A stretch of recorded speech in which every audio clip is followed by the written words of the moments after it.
2018년도 국정감사가 마무리 단계에 접어들고 있습니다.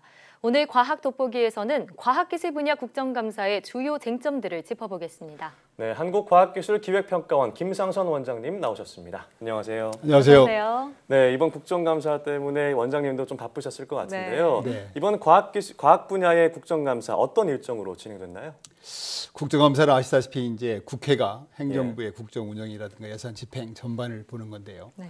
지난 10월 10일 날 시작해서 오늘까지 이제 다 마치게 돼 있습니다. 그런데 과학기술 분야는 그동안에 이제 국회라든가 또 세종청사라든가 대덕연구단지라든가 이런 데 다니면서 쭉 했고요. 지난 금요일 날 이제 종합국감을 했어요. 그래서 사실은 이제 과학기술 분야 국감은 거의 마무리 단계에 와 있다 이렇게 볼 수 있겠습니다. 곧 마무리가 되는군요. 네. 근데 그간 20여일 동안 국회와 지방을 오가면서 크고 작은 쟁점들이 많이 제기가 됐을 것 같은데요. 어떤 얘기가 나왔나요?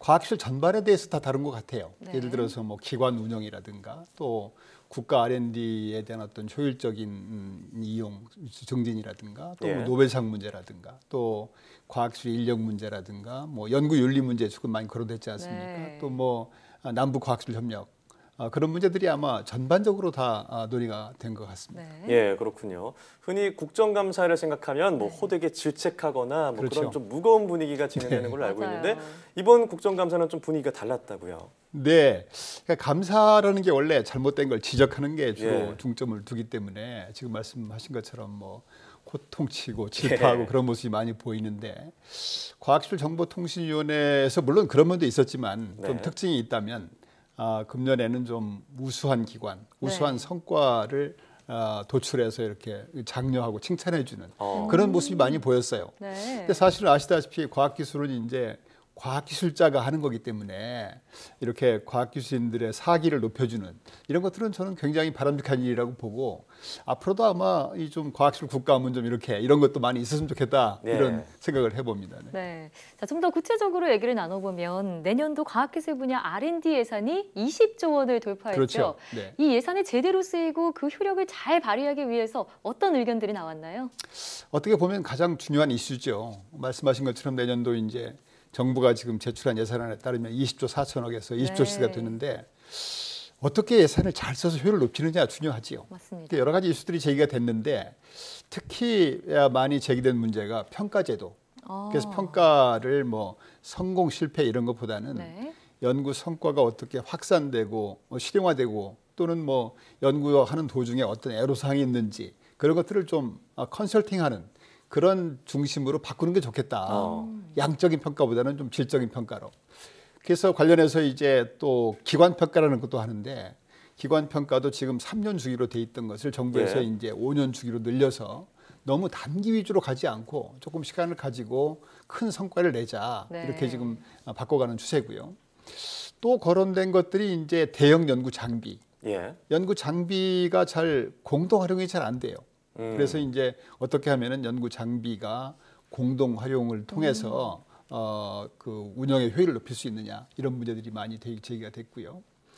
또 이제 보통 연구 과제들이 1년에 끝나지 않지 않습니까? 오래 가잖아요. 그럼 이제 처음에 계획된 연구비가 다음 연도에 이렇게 삭감된다든가 이런 일이 있으면 안 되겠다. 한 번 결정된 연구 사업은 안정적으로 지속적으로 연구비를 주면 좋겠다. 뭐 이런 지적도 있었는데요. 다 아마 연구 성과 제고에 도움이 되는 지적들이라고 생각을 하고 있습니다. 네, 그렇습니다. 자, 그런가 하면 정부가 하반기 안에 그 연구과제 중심제도 PBS라고 하죠. 이것을 이제 좀 개편하겠다 이런 얘기를 했는데 수련연들의 어떤 의견이 엇갈리면서 좀 미뤄지고 있다가 이번 국감에서 좀 주요 쟁점으로 올라왔다고 들었습니다. 현재 어떻게 됐나요? 그러니까 PBS가 아시다시피 이제 프로젝트 베이스드 시스템입니다. 그러니까 종전에 연구비를 이렇게 전체를 일괄해서 주다가 연구 효율을 좀 높이기 위해서는 경쟁 시스템을 도입해야 되겠다. 그래서 경쟁을 도입해서 연구 효율을 높이자 하는 측면으로 1996년인가 도입을 했어요. 그런데 이제 효율이 좀 높아지는 측면에서의 이점도 있지만 한편으로는 이제 연구자가 과제를 따와야 되는 겁니다. 이제 과제를 수주해야 되는 부담이 있다든가. 또는 이제 수주한 과제 위주로 하다 보니까 안정적으로 연구를 오래 할 수 있는 것이 아니라 단기 과제 위주로 할 수밖에 없다. 이런 문제점들이 부각이 됐지요. 그래서 정부에서도 그동안에 이제 지금 2000년 들어서만 해도 아마 거의 매 2년마다 지속적으로 지금 보완 발전해 오고 있습니다. 이 제도를. 네. 근데 최근에 이제 연구 현장에서 PBS 제도를 아까 말씀드렸던 그런 이유 때문에 폐지하는 게 좋겠다. 이런 의견이 상당히 압도적으로 많아요. 네. 그래서 정부가 이번에는 조금 정말 현장의 의견을 들어서 제대로 된 개편 방안을 지금 검토하고 있고 예. 아마 조만간에 그 정부에서 PBS 개선 방안을 낼 것 같습니다. 그렇군요.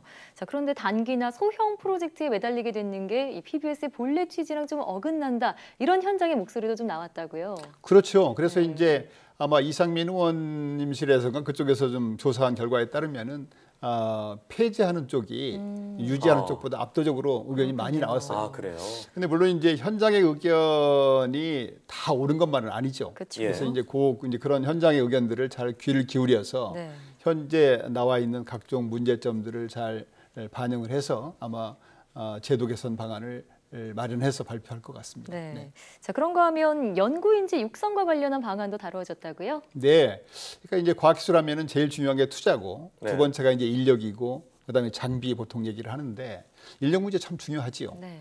그래서 이번에 이제 그 주로 국감에서 제기된 문제들은 인재 유출, 인재가 자꾸 해외로 유출되는 문제에 대해서 대책이 뭐냐 이런 것들이 많이 제기가 됐고요. 그 외에 이제 원자력 분야에 지금 인력이 최근에 안 가는 문제라든가, 네. 또 비정규직 문제라든가, 또 여성 과학기술인 육성 문제, 또 대학원생들의 어떤 연구 처우 개선 문제 네. 이런 문제가 중점적으로 대기가 됐는데요. 특히 이제 비정규직 문제를 보면은 현재 정부출연연구소 비정규직을 정규직으로 전환하는 목표가 한 2,000명이 넘어요. 그러니까 이제 이렇게 단기간 내에 갑작스럽게 네. 전체 정원이 한 20% 되는데요. 20% 예, 비중인가요? 그러니까 지금 한 전체가 12,000명 중에서 한 20%쯤 되니까 예. 이렇게 될 경우에 거기에 따른 어떤 인건비 부담이라든가 예. 이런 대책이 제대로 마련되지 않으면 네. 이게 안정적으로 운영하는 데 어려움이 있지 않겠느냐. 아마 이런 지적이 있었습니다. 네, 그렇습니다. 정규직 전환도 굉장히 중요한 이슈겠지만 네. 대책 마련이 좀 시급하다는 생각이 들고요. 네. 앞서 잠깐 말씀하셨지만 그 여성 과학기술인의 어떤 비중을 좀 높여야 한다는 그런 네. 얘기도 많이 나왔다면서요. 네, 이제 다른 분야에 비해서 아시다시피 여성 참여율이 그렇게 높지가 않은 편이죠. 그래서 여성 과학기술인들의 과학기술 참여가 굉장히 시급한 문제인데 네. 이번에 주로 제기된 문제들은 이제 그 소위 대형 연구 과제 책임자가 너무 여성 비율이 작다. 어느 정도인가요? 글쎄요, 제가 정확한 통계는 그렇습니다만은 네. 작다는 겁니다. 이제 예, 작고 또 연구 과제당 그 평균 연구비 비율도 네. 작다는 거예요. 네. 그래서 그런 문제는 물론 정부에서도 계속 고쳐나가고 있고 앞으로 이제 보완해 나가야 되는데 참고로 이제 정부에서는 지금 여성 과학기술인 육성을 위해서 채용할 때 여성 과학기술인 채용 목표제라는 걸 도입을 하고 있어요. 그래서 네. 20% 이상은 뭐 여성 과학자를 채용해야 된다든가 또는 이제 활동하는 여성 과학자들 중에서 승진 목표제라든가 승진을 일정 이상 시켜야 된다든가 또는 보직자 비율을 일정 이상 한다든가 그런 다양한 제도를 쓰고 있어요. 특히 여성 과학기술인들은 이제 출산 휴가를 가신 뒤에 다시 경력 복귀할 때 어려움이 많아요. 그래서 여성 경력 단절 여성을 대상으로 한 어떤 복귀 지원 프로그램이라든가 그러니까 정부에서도 아마 그런 다양한 프로그램을 통해서 여성 과학기술인들이 제대로 활동할 수 있게 그런 제도를 지금도 많이 쓰고 있고 네. 앞으로도 아마 계속 더 확대 발전시킬 것으로 생각이 됩니다. 네, 그렇습니다. 그러면은 이제 이번 국정감사에서 특별히 눈에 띄었던 점이 어떤 점이 있는지 간단하게 소개 부탁드리겠습니다. 이번 국정감사에서 우선 저희 빠뜨린 게 있는데 네. 예상외였어요. 그 의원님들께서 그 사이언스 TV 얘기를 하시더라고요. 네. 저도 맞아요. 유심히 들었는데 네. 사이언스 TV가 중요하고 필요하다. 이런 굉장히 인상적으로 들었습니다. 그래서 책임감이 드네요. 네, 그래서 사이언스 TV를 어떻게 육성해야 된다, 지원해야 된다 그런 말씀들이 계셨고요. 이번 과학기술 분야 특징이 있다면은 저는 한 두 가지를 말씀드리고 싶은데 하나는 이제 지난 22일인가요? 그 국가과학기술연구회라고 있습니다. 그 25개 출연연구소가 거기 산하에 있는데 거기 국감을 할 때 화상 국감을 했어요.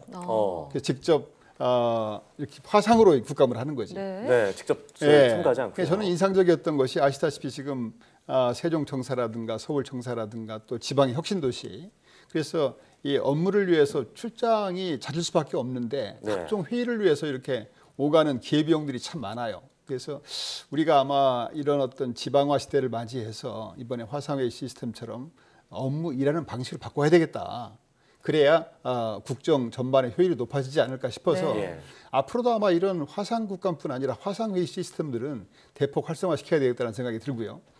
두 번째는 이번 그 국감 때 현장을 가셨어요. 중형 가속기 건설 현장이라든가 뭐 기초과학연구원이라든가 원자력연구원 이런 것도 저는 굉장히 바람직한 것 같아요. 가서 현장의 목소리를 직접 듣고 아까도 말씀드린 것처럼 연구원들은 사기가 중요한데 가서 격려도 해주시고 네. 그런 측면에서 아마 그 두 가지는 굉장히 좋았던 점이고 앞으로도 계속 그런 쪽으로 좀 발전시켜 나가야 되겠다 이런 생각이 들었습니다. 네, 맞습니다. 이런 현장의 목소리를 더 듣기 위해서 무엇보다 긴 호흡의 제도 개선, 예산안 마련이 필요하겠다는 생각이 드네요. 네, 지금까지 한국과학기술평가원 김상선 원장과 함께했습니다. 오늘 말씀 고맙습니다. 감사합니다.